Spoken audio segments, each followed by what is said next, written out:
floor for questions for everyone, but please stick around. Gene is going to have some closing remarks as well once we finish the question and answer period.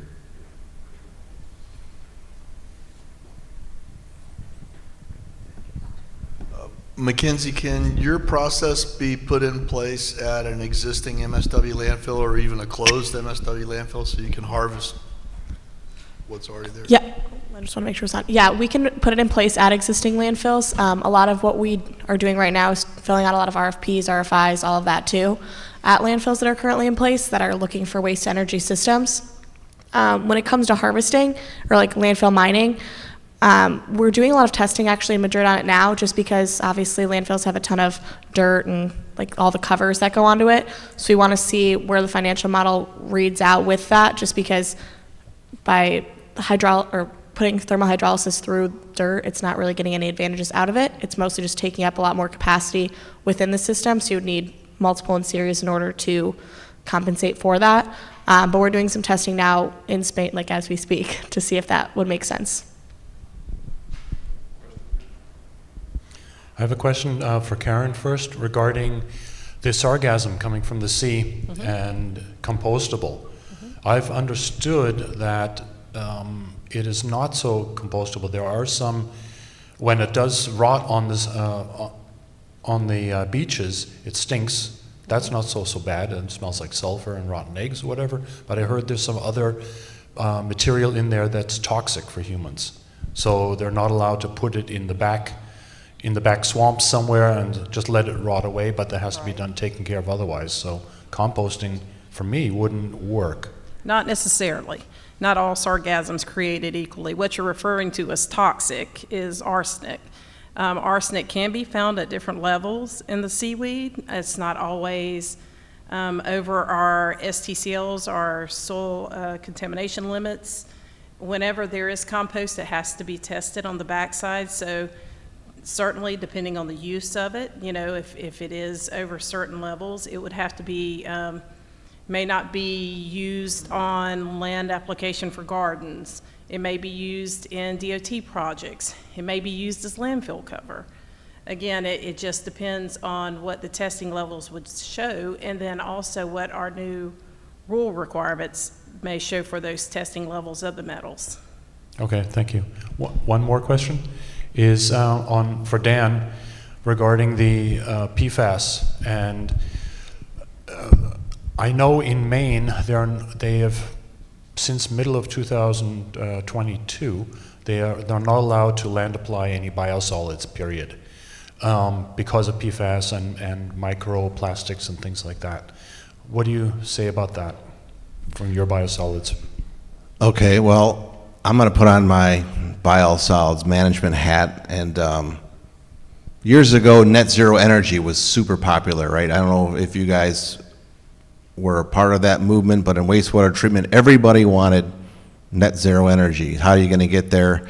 This is a problem. All the, you know, the environmental impact of these plants is terrible. PFAS, to me, this is just me talking, I'm one person, is similar in fashion, that I think the limits are too low. I mean, when you talk about PFAS or you talk about pharmaceuticals, the limits are being set so low. Practically not detectable, even. Yeah, practically non-detectable, and a lot of it is already out there. There are farms out there that have PFAS in the soil, and then they say, well, you can't land apply biosolids on there because you're bringing PFAS out there. Number one, if the biosolids are clean and it's non-detectable, this shouldn't be an issue. However, people say there's PFAS in biosolids. It doesn't matter if it's in Maine or if it's in Chicago, or if it's in California, it's in biosolids, so we don't want it. So we have to continually educate people. So if we do that properly, and we start looking at where are the microplastics coming from, where is the PFAS issues really coming from, and deal with that, we're going to have a head start and be able to use our resource of biosolids more effectively moving forward. Okay, thank you. Yeah. Did you had your hand up first? Oh, okay. All right. Here. Well, for the speakers, thank you for presenting at the last day of the conference. I enjoyed all the talks. One comment about the sargassum seaweed and the arsenic. those original high levels were reported by a non-conventional technique. They weren't 60-10, solid waste 60-10 analysis. Since then, it's my understanding those levels have dropped from about 80 or 90 milligrams per kilogram down to acceptable EQ limits. That's my understanding. Okay. Well, and again, with the rule being open, we're not sure what those levels are going to look like yet. You know, we're still looking into that right now, but there'll be lots of conversation around that when it happens. And Dan, you mentioned that you saw or anticipate dramatic improvement in carbon impact. Did you do any modeling on methane, which I think would be a tremendous improvement in your composting approach versus those aeration basins? Yeah, one of the impacts, obviously, we looked at carbon sequestration of our trucks and our application of biosolids. So how is that impacting the community? Are you talking directly about methane gas in composting? Well, You had those aeration drying basins. oh yeah. It goes out as 10% solids. Yeah. It's real wet, it's probably anaerobic, you're generating some methane. In your new process, I think you're eliminating a lot of that methane production. Yeah, I'd say the Water Rec in Chicago, the soil scientists, they're looking at that all the time. They have great data sources for that. So I'm sure they have studies, and potentially I can get that for you if you like. This is for you, Dan, too. Your feedstock or first step goes either, you said, to a centrifuge or a stabilization basin or lagoon. Which goes to which and why? Right out of the anaerobic digesters, the material's 3% solids. It can either go one way or another. So it either goes to a centrifuge or it goes to the low solid stabilizing lagoons. So we further stabilize it out in the lagoons. We basically, the solids will settle out, we draw the water off, and it goes back to the headworks of the plant. Now, if it goes to the centrifuges, we're going to add some polymer to it. We're going to wick that water out. It's going to come out at 25% solids. We never stop, but we're 24/7, so that material does get put into a train throughout the night shift, those train cars, and then during the day, they are putting that in a lagoon to hold it until springtime when we could start land applying again. So those lagoons, while the cake, we call it cake, goes to the lagoons as well, the low solids train also goes to the lagoons. It's pumped.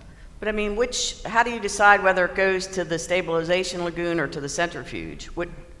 Are they different Well, feeds? Or? No, it's the same feed. Okay. Now, that's a game we play, right? So maybe being on the solids end of things, so in the plant, all they're concerned about is their water, and they say, Collins, you deal with the solids. Well, I only have so many lagoons. If you want it all to be low solids, we're going to be overflowing into the Des Plaines River in a certain amount of time. So you need to have enough polymer on hand to generate X amount of cake each and every year. And we evaluate that and work together with the plant to let them know 2025, you better generate more cake than you are low solids because we don't have the room. So that's how we determine how much we can handle. If it rains all summer long and we can't dry anything, we're going to fill up really quick, and that's kind of where they're at now. And I know thermal hydrolysis is something they're looking at to handle the process moving forward. They're doing a new biosolids master plan right now, and I think they're looking at thermal hydrolysis again. So, Thank you. yep.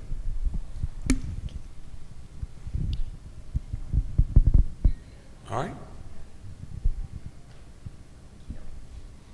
I guess this is for MacKenzie and Karen, kind of both.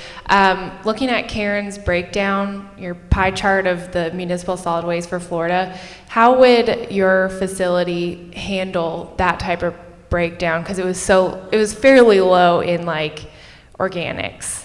So I guess my question is kind of like, how would it handle it, and then where would the rest of it go? That's would it go back into a traditional landfill?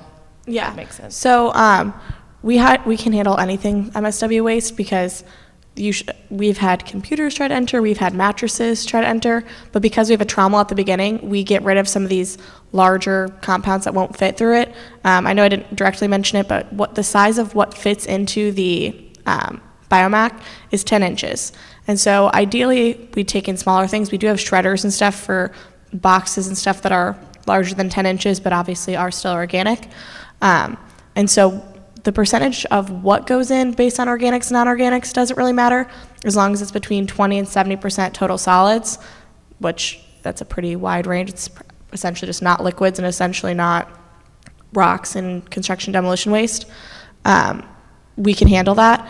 And then once it goes out, some of the videos in the slides will, at the end of the slides will show that there's a bin that's all organics and a bin that's all non-organics, which is the bottles, cans, aluminum, anything else gets thrown in that way, plastic bags, whatnot, and those can then be separated and re-recycled. So essentially it could be completely circular. It's up to you, like our customers, whoever wants one of them, what they want to do with each side of it. If they want to take the organics and go to anaerobic digestion, that's great. If they want to take it and go to land application, that's great, depending on what they want to do. And then if they would like to landfill the organics, they can still, or the non-organics.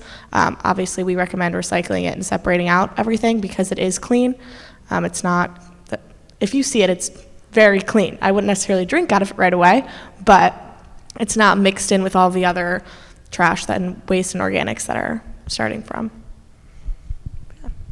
I kind of have a secondary just comment for Daniel. I work for the Emerald Coast Utilities Authority over in Pensacola. We are a public utility and we handle drinking water, wastewater treatment, and sanitation for our county. And we have for our biosolids, we have dryers and we have compost. And those are our only two avenues, and it works excellent. It's fantastic. That's great. I hope the state of Florida does more of what you're doing. So maybe next year you can give a talk on why you chose those things. So.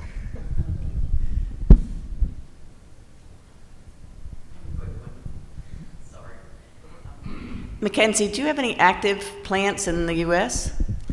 We don't have any in the U.S. right now. We're in the process of having a few that are very close to finishing all the paperwork and processing. So fortunately, I can't disclose. There's some in the works. Can't disclose too much, but yes. Okay. We just started commercializing last year. So the whole commercial, obviously getting everything made and prepared and stuff takes a little bit over a year to get through. So it's quick relative for new commercialization, but we don't have anything active in the U.S. But how many do you have in Spain? We just have the one plant in Spain, and then we have another one, I don't remember where in Europe, something else in Europe going on though. But I handle all of North America, so I do Canada, the U.S., and we've got some things happening in Mexico as well. So I'm not super familiar where everything else is currently, but we are really close in the U.S. Okay, thank you. Yeah. All right, last call for questions. Well, thank you, panelists. Great presentations. Just in wrapping up real quick, I will shoot everything to PDF and get that out to everybody. Hopefully by the end of this week, we've got all the videos that should be wrapped up, and we'll get those loaded up. It takes me a little bit to load all the videos on our YouTube channel, so it'll probably be maybe Monday I'll get it out to you. If I can do it before then, I will. Thank you for attending. I appreciate you all hanging in there on the last day, and we'll be back in touch. We're back here again next year, the 16th through the 19th. So thank you and have a safe trip home.